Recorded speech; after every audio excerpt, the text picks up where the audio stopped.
In the previous video, we derived a degree 2 polynomial function that we used to approximate natural log of x on a small interval around x equals 1. What we're going to do in this section is generalize that process to an nth degree polynomial. This is the development of something called Taylor polynomials.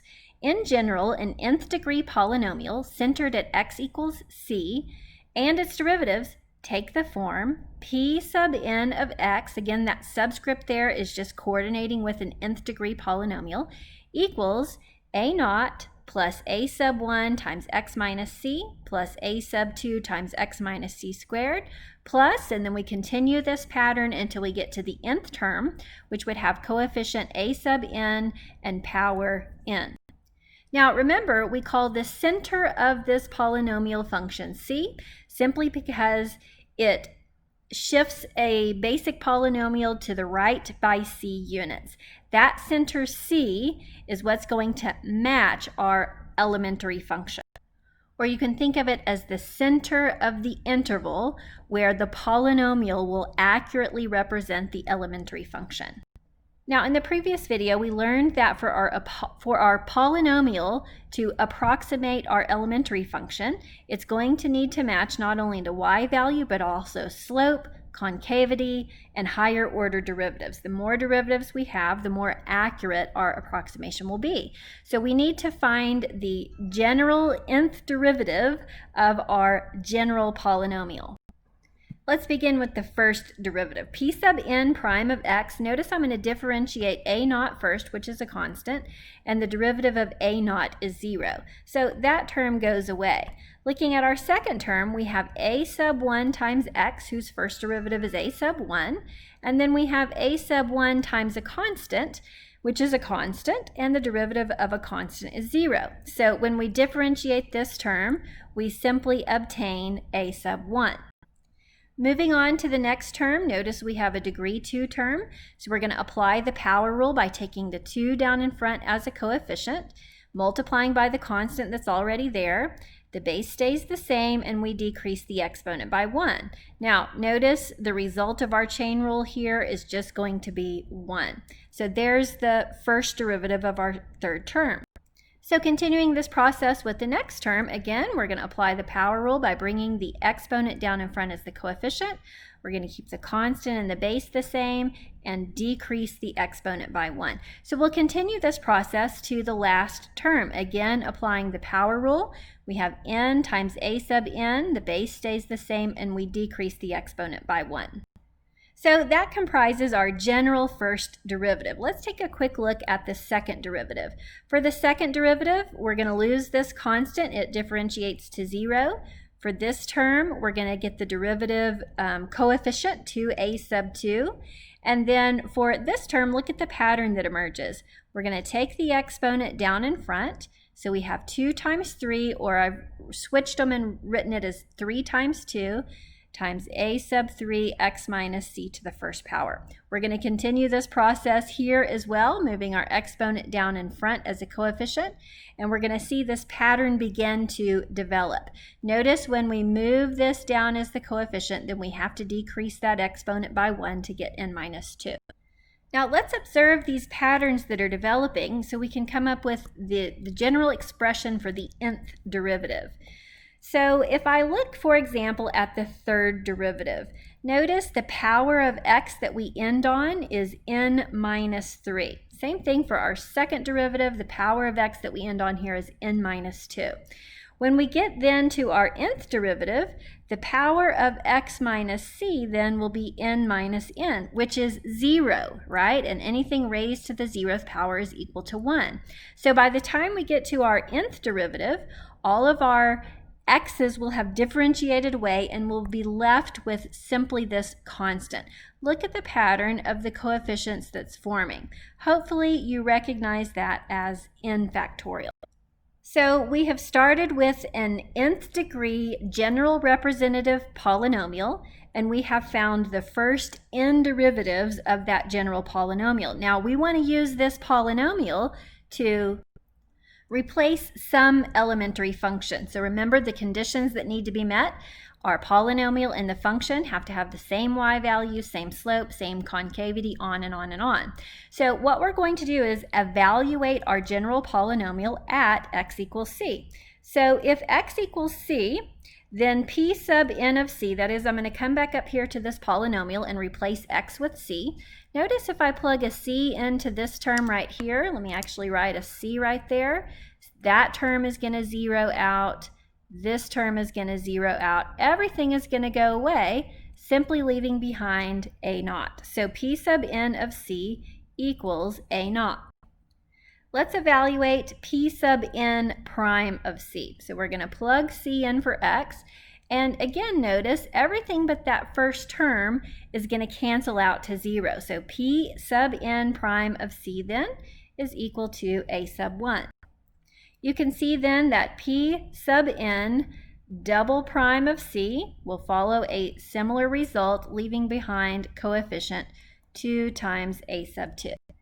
If we continue this process up to our nth derivative, well, there's no more x's left to plug in the c, so we simply obtain this constant. Remember, we've already recognized that as n factorial times a sub n. Now recall that our purpose here is to find a polynomial function, p sub n of x, an nth degree polynomial function, to approximate some elementary function. So suppose that f of x represents an elementary function. To approximate this function with our nth degree polynomial function, p sub n of x, we need for f of x and its derivatives to agree with p sub n of x and its derivatives. So we want f of c to be equal to p sub n of c. Therefore, we could see that f of c should be equal to a naught. Similarly, we want f prime of c to be equal to p sub n prime of c, and we figured out that was a sub 1. F double prime of c should be equal to p sub n double prime of c, in this case, 2 times a sub 2. Finally, the nth derivative of f evaluated at c is equal to the nth derivative of our polynomial function evaluated at c, which is clearly n factorial times a sub n.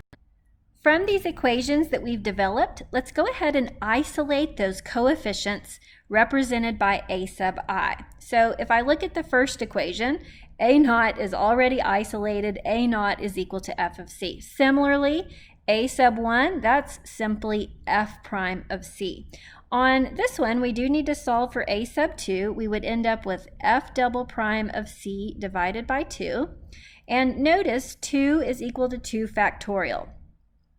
Working to our last one, a sub n then is the nth derivative of f evaluated at c times n factorial. Now, why did we solve for those coefficients, a represented by a sub I? Remember, our goal is to find an nth degree polynomial function that can replace some sort of elementary function that we're calling f sub x.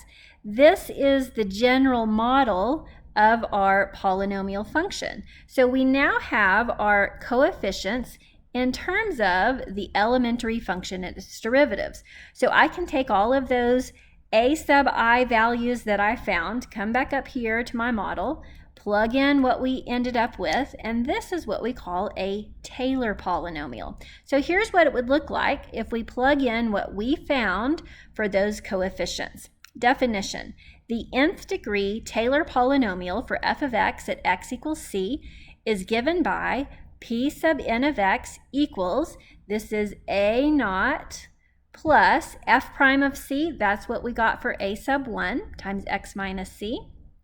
This is what we ended up with for a sub 2, and we observed that 2 is the same thing as 2 factorial. Here's what we would get if we solved for a sub 3 all the way up to a sub n. So again, we're just replacing those general coefficients with specifics relating to our elementary function. This is called a Taylor polynomial. Now, piggybacking on a Taylor polynomial is something called a Maclaurin polynomial. A Maclaurin polynomial is simply a Taylor polynomial centered at 0. So if we come back up to our Taylor polynomial and replace all of those c's at 0 with zeros, Then we generate the Maclaurin polynomial. This could be shortened and expressed as p sub n of x equals f of 0, please correct my mistakes here, plus f prime of 0 plus f double prime of 0 over 2 factorial x squared. And again, this process continues. So notice it just makes my variable parts a little bit simpler. So the Taylor polynomial is named for the famous mathematician that pioneered this process. And Maclaurin said, hey, I want to get some fame. I'm just going to plug in 0 and name a polynomial after myself. So no, Maclaurin used the Taylor polynomial centered at 0 more predominantly. So let's practice this process. We're going to start with the Maclaurin polynomial because it's a little bit easier to work with because it's centered at 0. We want to find a 4th degree Maclaurin polynomial to replace the elementary function f of x equals 1 over x plus 1. So let's express the general form of our 4th degree Maclaurin polynomial. This is going to look like f of 0 plus f prime of 0 times x plus f double prime of 0 over 2 factorial x squared plus f triple prime of 0 over 3 factorial x cubed. And you can anticipate the next term is going to be the 4th derivative. Now make sure when you're expressing a derivative with a number as opposed to primes that you put that number in parentheses to distinguish it from an exponent. So this is our model. So we need to find f of 0, f prime of 0, f double prime of 0, so on and so forth. Those are going to come from our given elementary function f of x. So f of x is equal to, I'm going to write it as x plus 1 to the negative 1. That'll make it a little easier to differentiate. F prime of x then, applying our power rule, we'll have negative 1 times x plus 1 to the negative 2.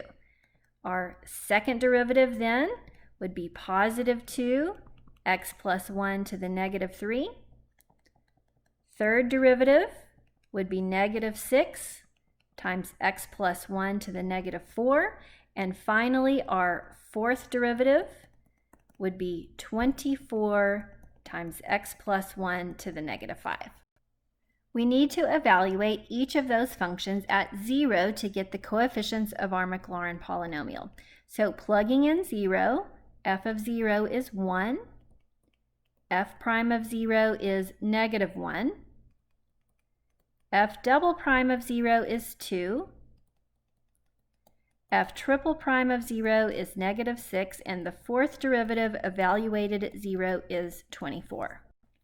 We can say, therefore, our 4th degree Maclaurin polynomial, following this pattern, is f of 0 plus f prime of 0 times x. Why don't we just call that minus 1 times x, plus f double prime of 0, which is 2, over 2 factorial x squared. Next term is going to look like minus 6 over 3 factorial x cubed, and finally plus 24 over 4 factorial x to the 4th. Now we don't want to leave it like that. We definitely need to simplify it algebraically. Notice 2 factorial is equal to 2, so that coefficient reduces to 1. 3 factorial is equal to 6. So this coefficient also reduces to 1, or we could say negative 1. And finally, 4 factorial is equal to 24. So our coefficients again reduced, and we get this nice, neat polynomial. So this polynomial is going to look very similar to this rational function on a very small interval around x equals 0. Isn't that interesting that a rational function and a 4th degree polynomial function fit very nicely together? And again, this is around the center x equals 0. Now let's try the same process with a Taylor polynomial. So this time the elementary function that we're going to examine is f of x equals 1 over x. Notice we are shifting the center to c equals 2. and we want a fourth degree polynomial. So let's go ahead and write the model of our fourth degree Taylor polynomial. It's going to be very similar, but instead of plugging in 0, we're going to plug in 2. So we're going to have f of 2 plus f prime of 2 times x minus 2.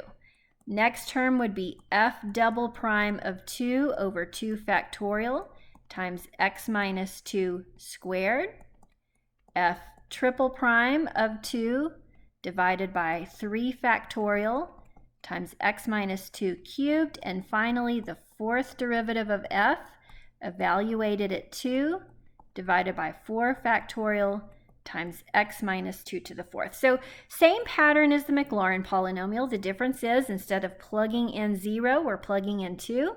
And instead of just having an x, we are centering this or shifting it to the right by 2 units. So we're going to have an x minus 2 there. But as you'll see, our overall process is going to be the same. So our goal is to determine these coefficients, f of 2, f prime of 2, f double prime of 2, so on and so forth.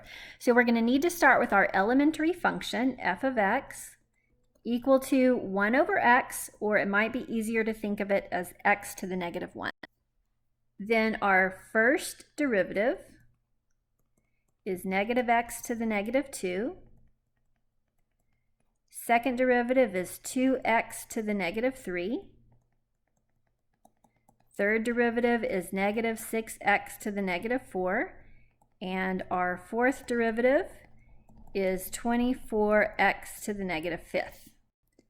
Now, in terms of differentiating, I think the negative exponents were convenient, but when we evaluate, maybe it'll be helpful if we go and rewrite these as rational functions. Either way you want to do it is fine, whatever makes the most sense to you. If I was plugging in a 1, no big deal, but since we're going to plug in a 2, I want to be careful not to make some mistakes here. So I think this will be helpful. So let's evaluate all of these functions at 2. F of 2 is 1/2. F prime of 2 then will be negative 1/4.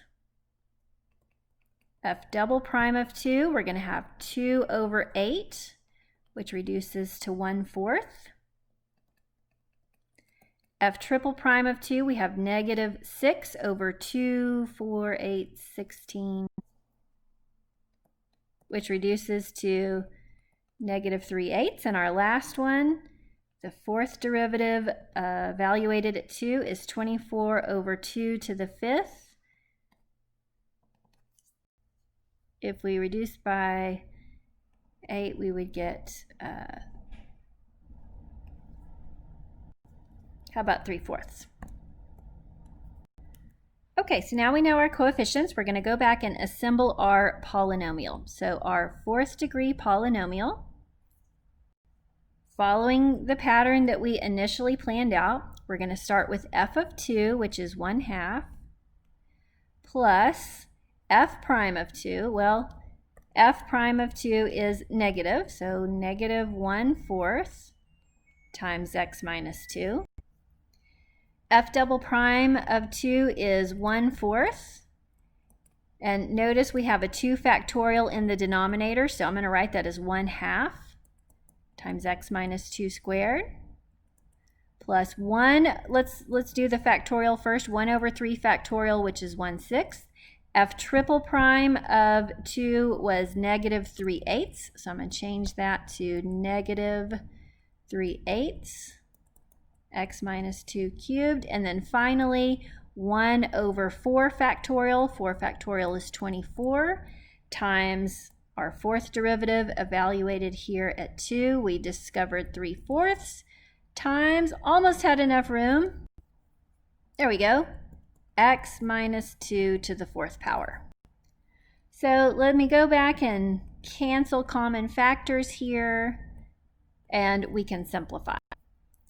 So our fourth degree Taylor polynomial then looks like p sub 4 of x equals 1/2 minus 1/4 times x minus 2 plus 1/8 times x minus 2 squared minus 1/16 x minus 2 cubed plus 1/32 times x minus 2 to the 4th.